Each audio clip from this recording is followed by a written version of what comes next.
Greetings, programs. Welcome to Rationality from AI to Zombies, Episode 14, Bayesian Judo. You can have some fun with people whose anticipations get out of sync with what they believe they believe. I was once at a dinner party trying to explain to a man what I did for a living, when he said, "I don't believe artificial intelligence is possible because only God can make a soul." At this point, I must have been divinely inspired, because I instantly responded, "You mean if I can make an artificial intelligence, it proves your religion is false?" He said, "What?" I said, "Well, if your religion predicts that I can't possibly make an artificial intelligence, then, if I do make an artificial intelligence, it means your religion is false. Either your religion allows that it might be possible for me to build an AI, or if I build an AI, that disproves your religion." There was a pause, as the one realized he'd just made his hypothesis vulnerable to falsification. And then he said, "Well, I didn't mean that you couldn't make an intelligence, just that it wouldn't be emotional in the same way that we are."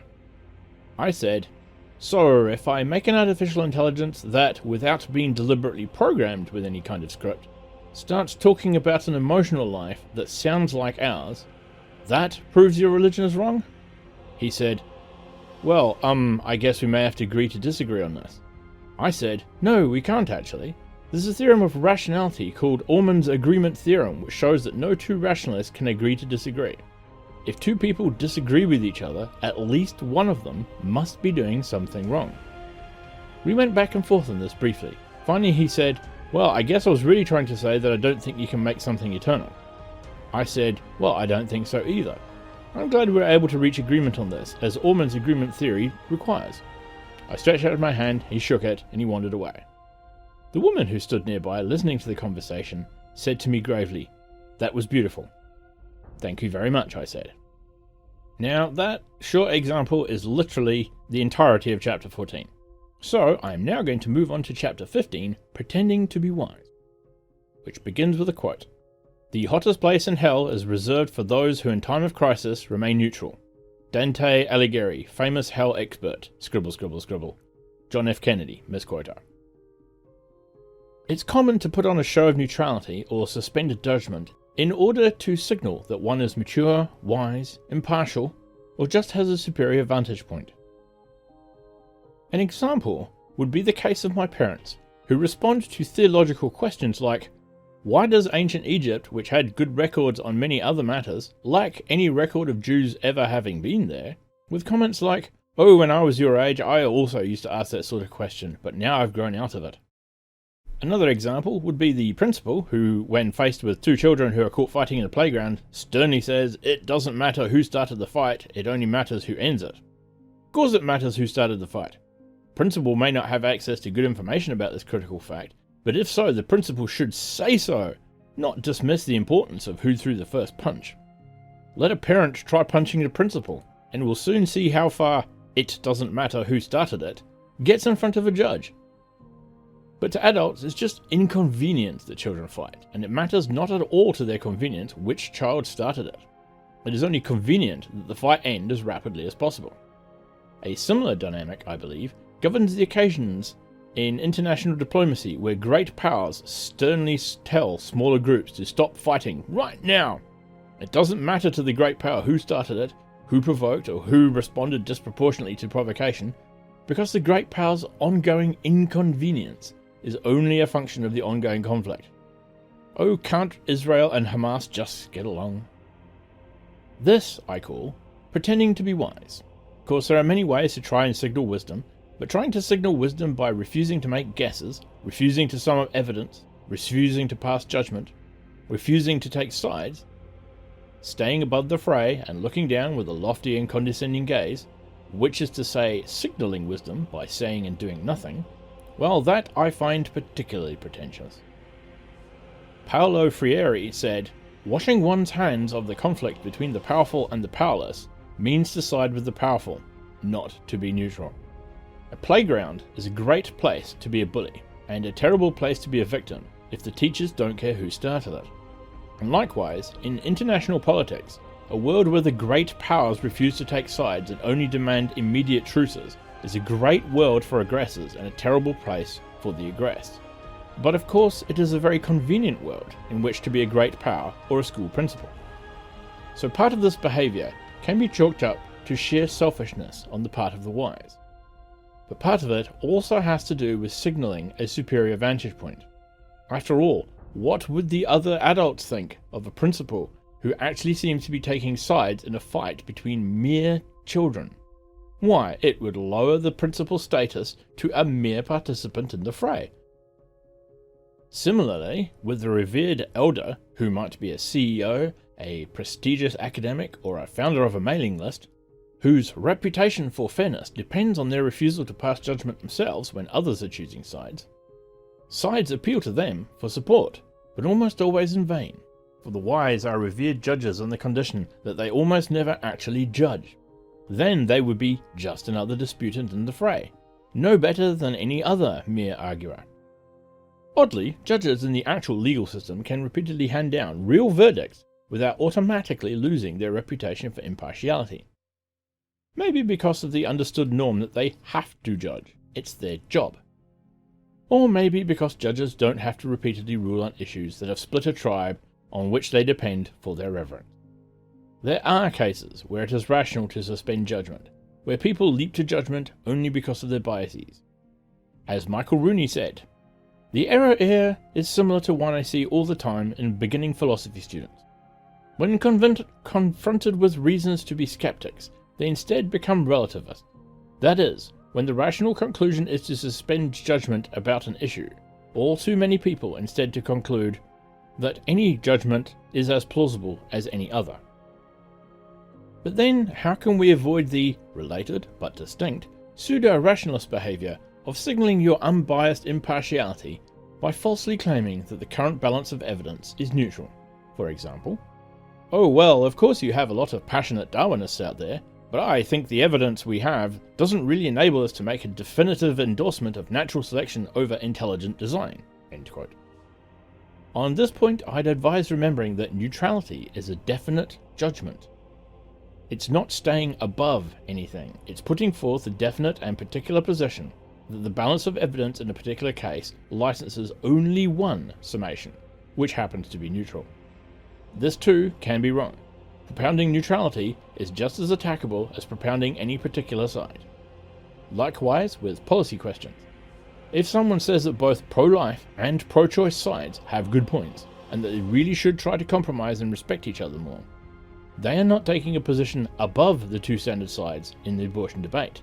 They are putting forth a definite judgment, every bit as particular as screaming pro-life, pro-choice. If your goal is to improve your general ability to form more accurate beliefs, it might be useful to avoid focusing on emotionally charged issues like abortion or the Israeli-Palestine conflict. But it's not that a rationalist is too mature to talk about politics. It's not that a rational is above this foolish fray in which only mere political partisans and useful enthusiasts would stoop to participate. No, as Robert Hanson describes it, the ability to have potentially divisive conversations is a limited resource. If you can think of ways to pull the ropes sideways, you are justified in expending your limited resources on relatively less common issues, where marginal discussion offers relatively higher marginal payoffs. But then, the responsibilities that you deprioritize are a matter of your limited resources, not a matter of floating high above, serene and wise. My reply to Paul Graham's comment on Hacker News seems like a summary worth repeating. There is a difference between 1. Passing neutral judgment, 2. Declining to invest marginal resources, or 3. Pretending that either of the above is a mark of deep wisdom, maturity, and a superior vantage point, with the corresponding implication that the original sides occupy lower vantage points that are not importantly different from up here. Here ends Chapter 15, Pretending to be Wise. Footnote: the quote from Paolo Freire comes from The Politics of Education, Culture, Power and Liberation from Greenwood Publishing Group, 1985, page 122. Right, so my commentary.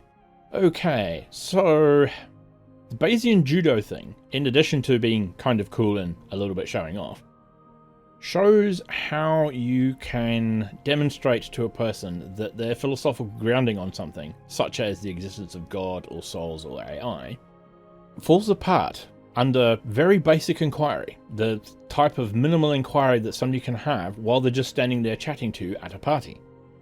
If someone can demonstrate to you that, oops, you really didn't think this thing through, simply by asking a few questions like, so does this mean if I make artificial intelligence and it actually works, I've just disproved your God, then they really didn't have a lot to work with in the first place, and they just didn't realize it.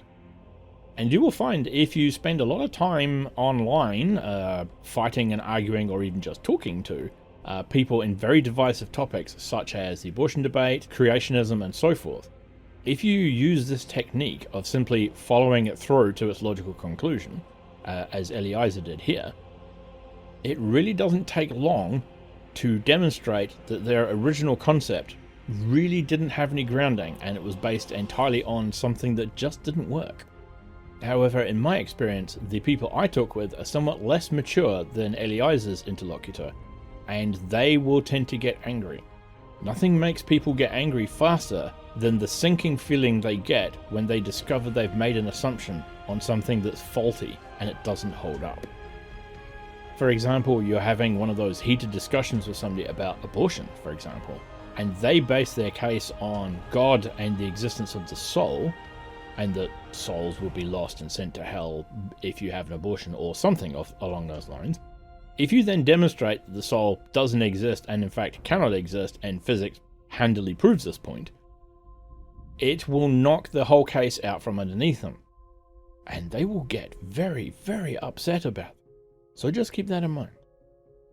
As to the second part, pretending to be wise, there's a fair bit there, but I would say from my perspective, the take-home message there is that neutrality is a choice. It's not a way of avoiding things, although you may feel that way.